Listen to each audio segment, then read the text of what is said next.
Bonjour tout le monde et bienvenue sur la chaîne Math Inter Biof. Dans cette vidéo, nous allons vous présenter une solution d'un exercice type bac sciences expérimentales de l'année 2019, session de rattrapage. Le sujet de cet exercice concerne les nombres complexes.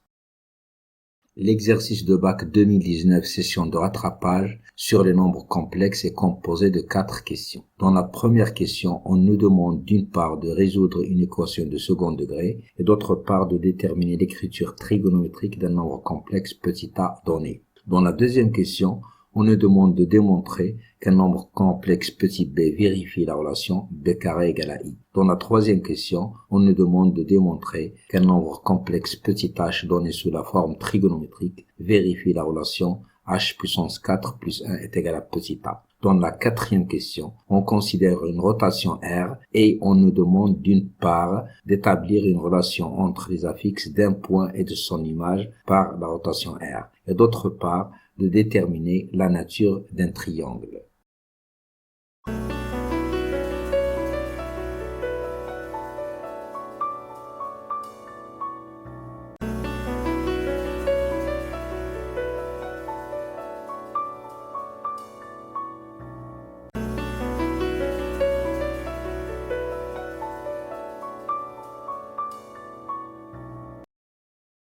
Dans la première question petit a, on nous demande de résoudre une équation de second degré. C'est l'équation z carré moins 3z plus 3 égale 0. On a delta égale b carré moins 4ac, ça donne moins 3. Donc, l'équation admet deux solutions conjuguées qui sont z1 est égal à moins b plus i racine de moins delta sur 2a, qui donne 3 demi plus i racine de 3 sur 2, et z2 égale à moins b moins i racine de moins delta sur 2a, qui donne 3 demi moins i racine de 3 sur 2.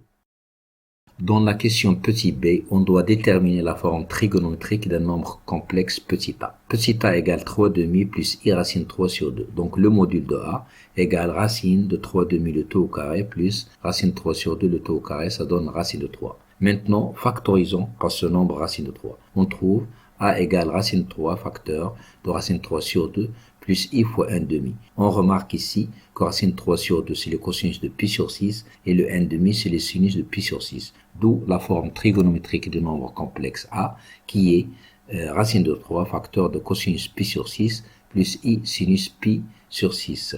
Alors de là on peut déduire la forme exponentielle qui est a égale racine de 3 fois exponentielle de i pi sur 6. Dans la deuxième question, on doit démontrer que b carré est égal à i. On a b égale racine de 2 sur 2, facteur de 1 plus i. Lorsqu'on élève au carré, on trouve b carré égale racine de 2 sur 2 fois 1 plus i le tout au carré, ce qui donne racine de 2 sur 2 au carré fois 1 plus i au carré est égal 2 sur 4, facteur de 1 plus 2i moins 1, ce qui donne b carré est égal à i.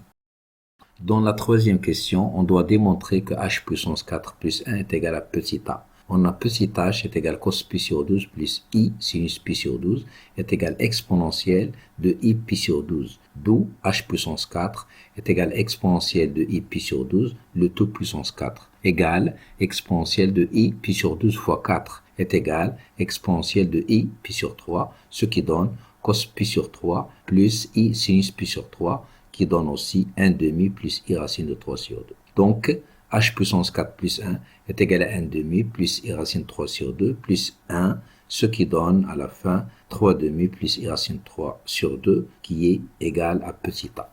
Dans la quatrième question, on considère la rotation R de centre O et d'angle pi sur 2. Dans la question petit a, on doit trouver une relation entre les affixes du point B et de son image C. On a ZC moins ZO est égal à E I pi sur 2, facteur de ZB moins ZO. Or, ZC est égal à petit c, ZB est égal à petit b, et ZO est égal à 0, et bien sûr, E I pi sur 2 égale à I. D'où C est égal à IB.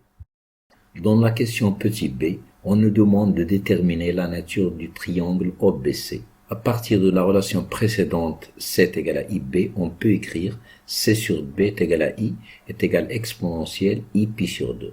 D'où C moins 0 sur B moins 0 est égal à 1 fois exponentielle I pi sur 2. Donc, d'une part, on a module de C moins 0 sur B moins 0 égale à 1, ce qui entraîne que la distance OC sur la distance OB égale à 1, ce qui fait la distance OB est égale à la distance OC. D'où le triangle OBC est isocèle de sommet O. D'autre part, l'angle OBOC est égal à argument de C-0 sur B-0 est égal à pi sur 2. D'où le triangle OBC est rectangle en O. En conclusion, le triangle OBC est rectangle isocèle de sommet O.